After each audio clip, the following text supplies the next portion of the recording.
Finding the motivation to get moving.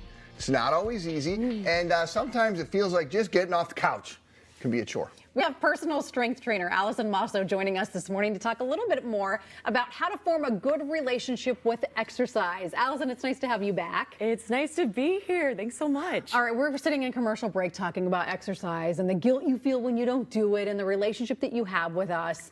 So let's start with the basics and having a good relationship. What does that mean to have a good relationship with exercise? So I like to first state what it doesn't mean. And it means that you don't have a relationship with exercise that's rooted in fear or rooted in shame. In order to have a healthy relationship with exercise, it should be from a place of thinking about what exercise can do for you and how it can add on to your life.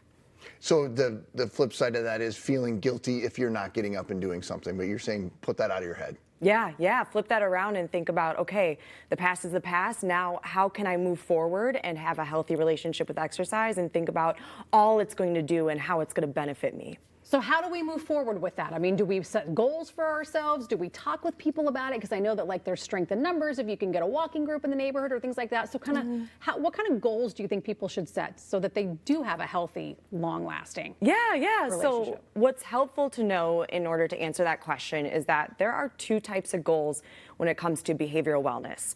There are avoidance-based goals, which unfortunately a lot of people fall into that trap, in which all their motivation is rooted in avoidance-based goals.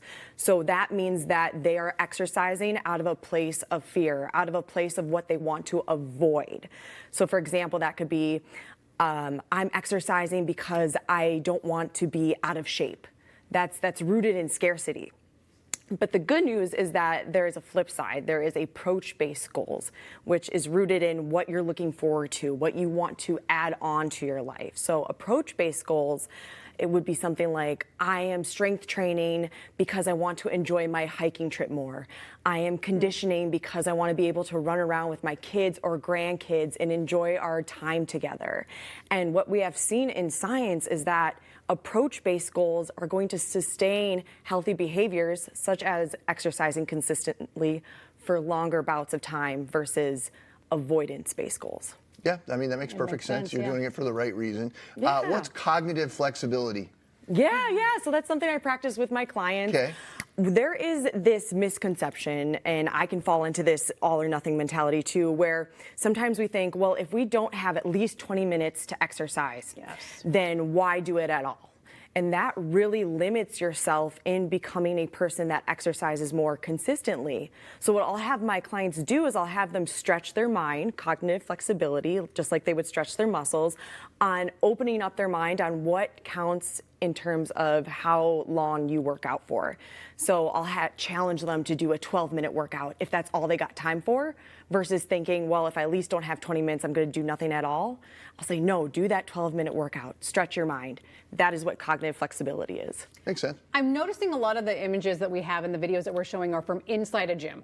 And I know that that can be a deterrent for some people, especially if you've not worked out before. It can be intimidating to think about going into a gym with a bunch of people that are fit and looking good, right? Are there ways that people can have a healthy relationship with exercise and fitness outside of a gym? Are there things people can do outside of a gym? Yeah, absolutely. One of my favorite things to do, or to tell clients to do if they're not working with a trainer or online trainer like myself, is to go on YouTube, look up dumbbell workout or body weight workout, and start with that. Start in the comfort of your home. Especially something like solely using dumbbells, you could start practicing that at home, and then if you want to transfer to a gym, boom, you know what to do. You can walk in with more confidence. Take it to the next level. I like this next notion of thinking of exercise like brushing your teeth. Yes, that's one of my favorite analogies. I mean, I can't speak for everybody, but that's one thing generally people don't skip. I mean, if you start treating exercise the same way, I mean, that does make a little bit of sense. So I always like to tell people to lessen the pressure off yourself. You don't need to be passionate about fitness in order to partake in it. It could be like brushing your teeth, where you inherently maybe don't look forward to it, but you know once you do it, just like brushing your teeth, you're going to feel better. And when you do it consistently, just like brushing your teeth, you're going to feel different if you don't do it. You're going to perhaps feel off. So I like to use that analogy for people that are like, I'm just not passionate about fitness. That's okay. You don't have to be. lessen the pressure off yourself. And don't feel bad about it if you're not. Yeah, do not feel bad about it. It's how I feel about cooking. I'm not passionate, Not about, passionate it, about it, but but I'll you still do it. partake in it. Yeah, absolutely, no shame. Did we miss anything? Is there anything else? I also just like to point out too that you don't have to look like a conventional fitness influencer based off of beauty standards in order to partake in fitness. That is something I heavily promote in my business, is that you don't have to be a certain size or anything in order to partake in fitness. On the flip side, all bodies experience strength, all bodies experience fitness. So if you feel like you have to look a certain way in order to be in the gym or partake in fitness, you don't.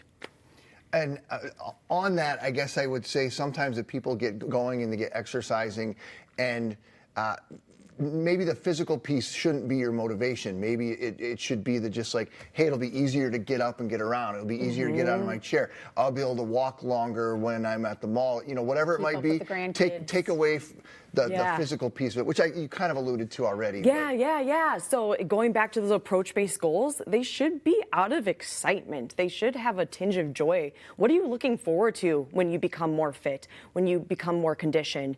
And you can be more conditioned and you can be more fit at any size. So don't let just physical goals hold you back or weigh you down. Good tips, Allison. Thank you. Allison, good to see you again. Thank you so much. All right, we'll post a link to connect with Allison on social media, again on MinnesotaLive.com.